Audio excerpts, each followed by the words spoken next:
Be simple. I mean really, really simple. Like Henry Thoreau kind of simple.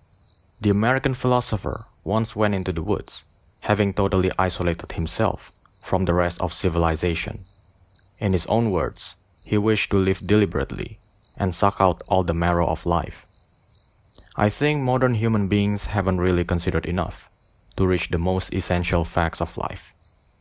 Our civilization has created unceasing fog that blinds our eyesight from what's truly important. We distract ourselves with home cinema, social media, gossips, and numerous other sensory pleasures. And we are deeply reluctant to lose all these attachments because we are afraid of the nothingness that lies beyond it. There is a fear. Once we lose our phones, our friendships, and the drama related to it, we'll become a nobody. A totally empty nobody. No one is bothered about us, even desires are repelled by us because we are so utterly empty. This is the contradiction everyone is living through. We all suffer, but curiously, we are even more afraid of the cure. The cure is the black void, waiting for you to jump. So far, you have only been staring at it. All it takes is just a slight push, and then you're slipping and free-falling into the bottomless pit of emptiness. Many people seem to have an intense aversion to this emptiness. They believe once they become empty, they will be dull human beings, without any ambition or any sparks of creativity. Most likely this belief comes from the idea of sitting down and doing nothing. But what I'm suggesting here is the complete opposite. Once we lose the idea of ourselves as the main figure around which everything revolves, we also lose our self-importance, our need to be right when we are wrong. This is one of the reasons why we are unable to learn anything new.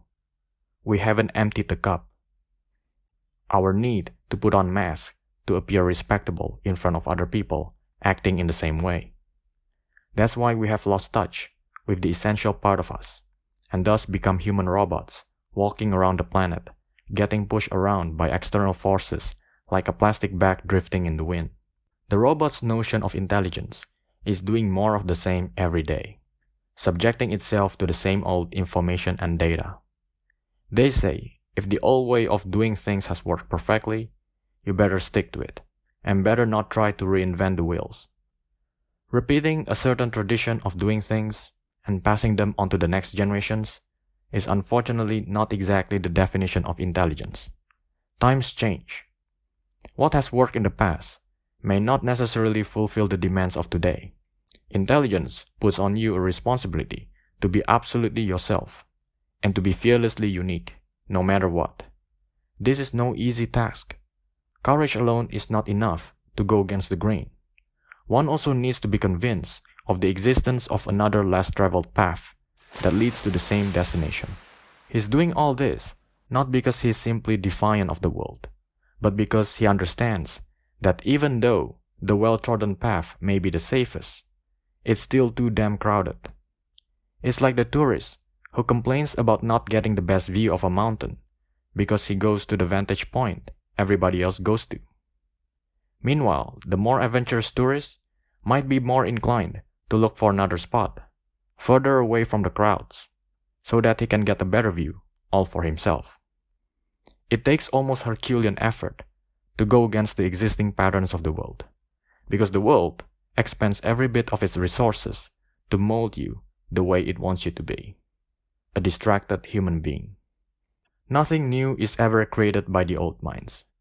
The old dogs simply do the same tricks over and over again. It might work perfectly on the previous occasion, but it's never getting any better. When we observe microorganisms such as bacteria, we notice they don't possess a sophisticated thinking mind like humans do. But it doesn't mean they are not any less blessed with intelligence than the more evolved beings. This tiny little bacteria always seems to be on the adventures of a lifetime, in search of more sugars needed for its growth, regardless of what dangers it might bring. In a way, having possessed no mind at all, with its fears and self-doubts, turns out to be a great blessing indeed. This bacteria is in fact in a state of no mind, which Zen masters try to teach throughout millennia without even trying. It goes on looking for the next big adventures, always seeking change, always adapting, and never looking back towards its old comforts. And yet, most human beings don't want to be like bacteria, for the simple reason it looks dull, and is mostly hidden from naked eyes. We just haven't looked closely enough at it. True intelligence is the self-renewing mind, in which nothing stays, perpetually emptying itself in preparation to welcome the next moment with great openness. When everything feels heavy in life, as if you're being suffocated, this is often a good indication that you haven't shed your false skin for a while now, with its history and biases.